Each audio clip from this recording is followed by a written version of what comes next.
प्रिय मित्रों, आज हम लोग कक्षा 12 बायोलॉजी से एक अंक वाले प्रश्नों को पढ़ेंगे। प्रश्न दिया है, टाइफाइड बुखार उत्पन्न करने वाले सूक्ष्म जीव का नाम लिखिए।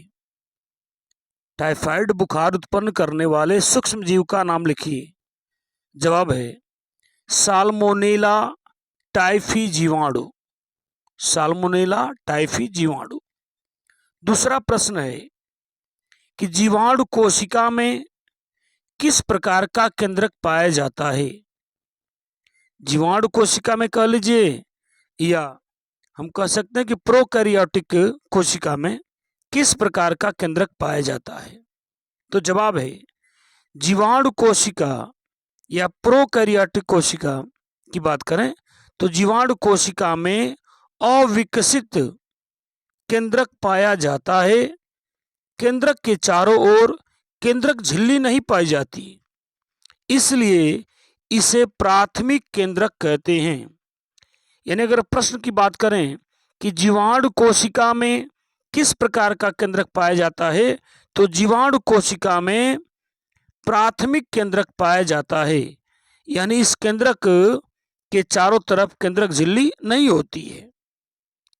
अब आते हैं हम लोग इसके खंड ग पर परागण से लाभ का संक्षेप में वर्णन करें।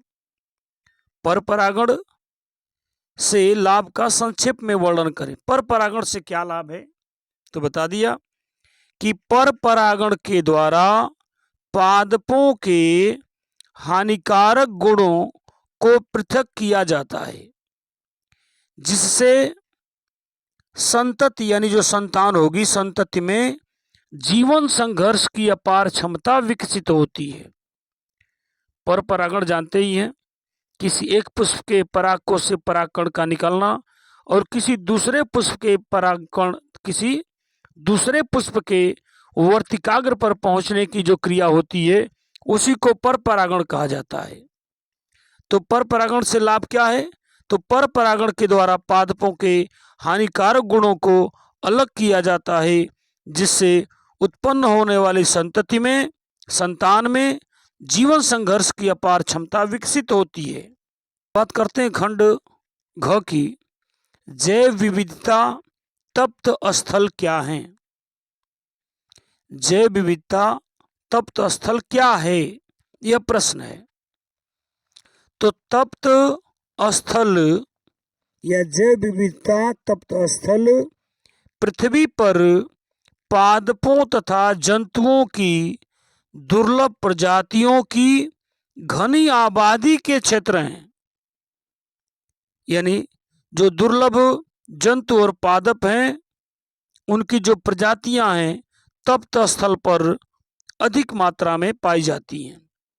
यानी तप्त स्थल पृथ्वी पर पादपों तथा जंतुओं की दुर्लभ प्रजातियों की घनी आबादी के क्षेत्र यानी ज्यादा मात्रा में पाए जाते हैं, जो मानवीय गतिविधियों द्वारा नष्ट होने के खतरे का सामना करते हैं।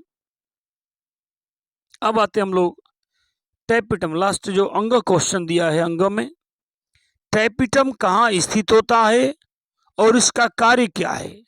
टैपिटम कहाँ स्थित होता है और इसका कार्य क्या है, तो बता दिया गया कि टैपिटम परागकोश की एक कोशिकीय अंतःभित्ति है।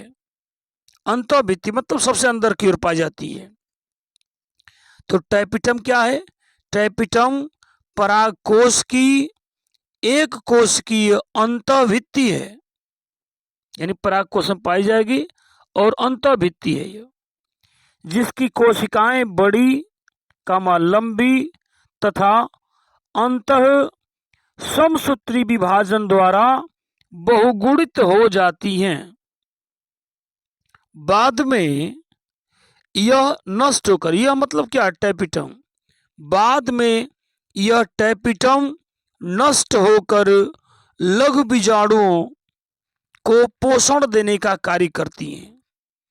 यानी पूछा जाए कि टैपिटम का काम क्या है, तो टैपिटम का काम क्या है कि यह टैपिटम नष्ट होकर लघु बीजाणुओं को पोषण देने का कार्य करती है। उम्मीद करते हैं ये सारे प्रश्न समझ में आ रहे होंगे।